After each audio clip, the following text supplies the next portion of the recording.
Hello my dear students. Last chapter हमारा जो था that is pollution of air and water वो complete हो चुका है। ठीक है, तो अब हम अपना हमारे बुक का लास्ट चैप्टर स्टार्ट करने वाले हैं, that is reproduction in animals. Fine, reproduction सबसे पहले समझते हैं हम what is mean by reproduction. Reproduction, production का मतलब होता है किसी भी चीज को फॉर्म करना बेटा, ठीक है, प्रोड्यूस करना, और उसी प्रोडक्शन को बार बार करें तो that is called reproduction. Fine, अब बायो के जो टर्म है, मतलब हम बायोलॉजी पढ़ रहे हैं तो बायोलॉजी में रिप्रोडक्शन का मतलब क्या होगा, किससे रिगार्डिंग होगा, लिविंग ऑर्गेनिजम्स के रिगार्डिंग होगा। ठीक है, तो किसी भी नए ऑर्गेनिज्म का, किसी भी एग्जिस्टिंग मतलब जो ऑर्गेनिज्म पहले से है उससे जो नया ऑर्गेनिज्म रिलीज या फॉर्म होगा, that thing is called reproduction, that process is called reproduction. जैसे कि लायन है, लायन अपनी एग्जिस्टिंग ऑर्गेनिज्म है अर्थ के ऊपर और वो नया ऑर्गेनिज्म प्रोड्यूस करेगा, मींस लायन बेबी प्रोड्यूस करेगा which is called as cub, है ना। तो that process is called reproduction बेटा, the production of new organism from the existing organism of the same species is known as reproduction. Like human beings, mother and father दोनों मिलकर baby produce करते हैं, तो वो mother and father existing organism है और जो बेबी है वो नया ऑर्गेनिज्म है, सेम स्पीसीज। क्लियर? रिप्रोडक्शन क्यों जरूरी है? रिप्रोडक्शन अर्थ के ऊपर सर्वाइवल के लिए बहुत जरूरी है बेटा। अगर अर्थ के ऊपर अगर कोई एक स्पीशीज है, ठीक है, मान लीजिए कोई एनिमल है, जैसे कि काऊ की पूरी स्पीसीज है, अगर वो रिप्रोड्यूस नहीं करेगी तो उनके बेबी डेवलप नहीं होंगे, ठीक है, बच्चे पैदा नहीं होंगे, तो जो एग्जिस्टिंग स्पीसीज है काउस की वो सारी की सारी मर जाएगी।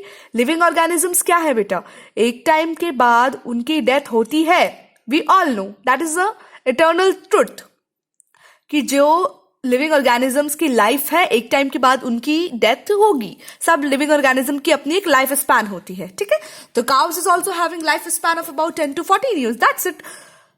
अब जब उनका साल कंप्लीट हो जाएगा तो वो काउस मर जाएंगे, लेकिन अगर वो अपनी प्रोजेनी नहीं डेवलप करेंगी, बच्चे डेवलप नहीं करेंगी, बच्चे पैदा नहीं करेंगी, तो काउ की स्पीशीज पूरी अर्थ पर खत्म हो जाएगी। ठीक है, सेम ऐसे ही अगर टाइगर है, टाइगर अपने बच्चे पैदा नहीं करेंगे तो टाइगर की स्पीसीज खत्म हो जाएगी। और कंजर्वेशन वाले चैप्टर में हमने क्या पढ़ा था कि टाइगर की स्पीसीज धीरे धीरे खत्म हो रही थी। क्यों? क्योंकि टाइगर जो एग्जिस्टिंग ऑर्गेनिज्म था, टाइगर और टाइग्रेस को मार दिया जा रहा था, जिसकी वजह से बेबीज नहीं हो रहे थे। बेबीज नहीं होंगे तो नए टाइगर कहां से आएंगे? आसमान से थोड़ी टपकेंगे बच्चों। ठीक है, तो रिप्रोडक्शन सर्वाइवल के लिए बहुत जरूरी है। अगर अर्थ पर हमें जिंदा रहना है, हमारी स्पीसीज को आगे बढ़ाना है, तो रिप्रोडक्शन बहुत जरूरी है। ठीक है बच्चों, ये पहला इंपॉर्टेंट फीचर है। इसके अलावा वेरिएशन के लिए रिप्रोडक्शन बहुत जरूरी है। ठीक है, हमको मालूम है अर्थ पर जब लाइफ स्टार्ट हुई थी तब लाइफ कैसी थी? यूनिसेलुलर ऑर्गेनिज्म थे। कहां पे? वाटर के अंदर।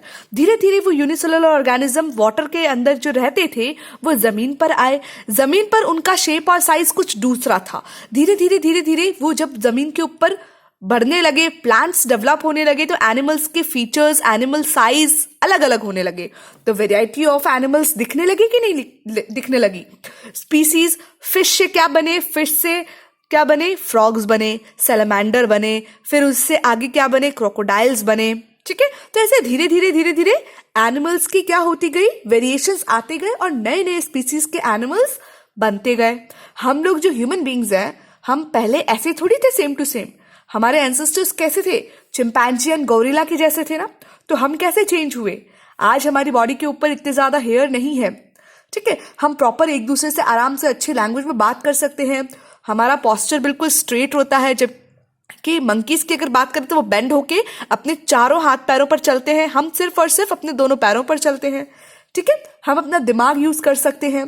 सो these are the certain factors जिसकी वजह से वेरिएशन आया। स्पीसीज, एक स्पीसीज से दूसरी स्पीसीज में चेंजेस आए। किसकी वजह से बेटा? रिप्रोडक्शन प्रोसेस की वजह से। अर्थ के ऊपर अगर अर्थ को हरा भरा और ऑल द टाइम लिविंग रहना है तो स्पीसीज को रिप्रोड्यूस करते रहना पड़ेगा। And not only animals, also plants also. अगर प्लांट्स रिप्रोड्यूस नहीं करेंगे तो सीड्स नहीं बनेंगे, सीड्स नहीं बनेंगे तो नेक्स्ट प्लांट ग्रो नहीं कर पाएगा। वी ऑल नो कि प्लांट्स को ग्रो करने के लिए सीड्स की जरूरत है ना। ठीक है, ह्यूमन बीइंग्स के द्वारा जब रिप्रोडक्शन होता है तो इससे इंश्योर होता है कि अर्थ के ऊपर ह्यूमन की स्पीसीज कंटिन्यू रहेगी जब तक अर्थ जिंदा है तब तक। ठीक है बच्चा, तो रिप्रोडक्शन क्या कर रहा है बेटा, सेम स्पीसीज के सेम कैरेक्टरिस्टिक्स के जैसे उनके पेरेंट्स हैं वैसे ही और ऑर्गेनिजम्स को ग्रो करने में हेल्प कर रहा है। ठीक है, the newly born animal called young ones, जो पेरेंट्स से जो न्यूली बॉर्न एनिमल्स या न्यूली हैच्ड एनिमल्स प्रोड्यूस होते हैं they are called as young ones. तो इंपॉर्टेंस ऑफ रिप्रोडक्शन समझ आ गया, रिप्रोडक्शन क्या है वो समझ आ गया। बहुत इंपॉर्टेंट है बच्चा, आपको ये क्वेश्चन आपको याद रखना है, what is reproduction and why reproduction is useful. ठीक है, नाउ अब reproduction is of two type बच्चा। ये देखिए, रिप्रोडक्शन के दो टाइप्स होते हैं, एक एसेक्सुअल रिप्रोडक्शन और एक sexual reproduction. Asexual and sexual के बीच में अंतर क्या है, बहुत मेजर अंतर है बच्चा। एसेक्सुअल रिप्रोडक्शन बेटा ऐसा रिप्रोडक्शन है जिसमें नया ऑर्गेनिज्म एक ही सिंगल पेरेंट्स से प्रोड्यूस हो सकता है। देखो, the production of a new organism from a single parent without the involvement of sex cell या फिर gamete is called asexual reproduction. यहाँ पे ए लगना था।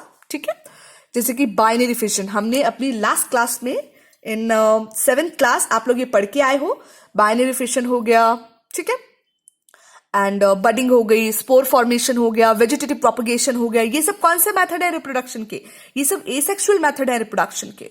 फाइन, तो single parent amoeba is a single parent, single mother cell, वो जब एक सेल जब उसका मैच्योरेशन कंप्लीट हो जाता है तो वो डिवाइड हो जाती है, एक से दो सेल में कन्वर्ट हो जाती है।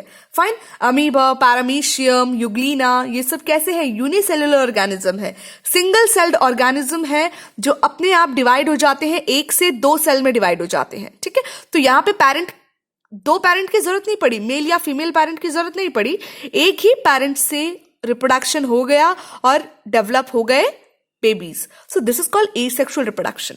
यहाँ पे किसी गैमेट या किसी सेक्स सेल्स की जरूरत नहीं पड़ी, बट सेक्सुअल रिप्रोडक्शन में हमें दो पेरेंट्स की जरूरत पड़ती है।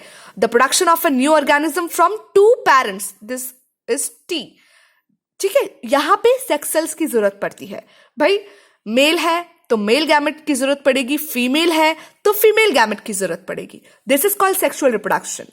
एसेक्सुअल रिप्रोडक्शन के एग्जाम्पल मैंने बता दिए। सेक्सुअल रिप्रोडक्शन हमें किसमें देखने को मिलेगा, एंटायर लिविंग ऑर्गेनिज्म जो मल्टी सेल्यूलर है, ठीक है, जो आंखों से विजिबल है, जिनका बॉडी के अंदर कॉम्प्लेक्सिटी है। ठीक है, human, fish, frog, lion, tiger और insects, they all are involve और हैविंग सेक्सुअल रिप्रोडक्शन, बिकॉज इन सब में आपको मेल भी मिलेगा और फीमेल बॉडी भी मिलेगी। ठीक है, male having their male gametes and female having their female gamete, when both of the gamete fuse fertilization occur.